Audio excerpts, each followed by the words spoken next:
Também tava querendo me morder aqui, achando que eu sou pão, só porque eu tava jogando pão lá no lago. Vai, meu.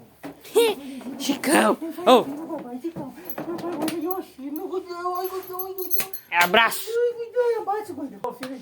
Aí, ó. Dá um matalhão nele aí. Esse aqui é o Chicão. Esse aqui é o Xangai. É verdade, senhor Xangai? Aqui tá a minha égua, a Pérola, né? Sem vergonha. Ela é branca. Porque isso aqui ela fica rolando lá no barro dela fica preta. Isso aqui é a Goiana. É verdade? É. Olha o tamanho da mula aí. Lá pra baixo fica o fumaça, o xadã.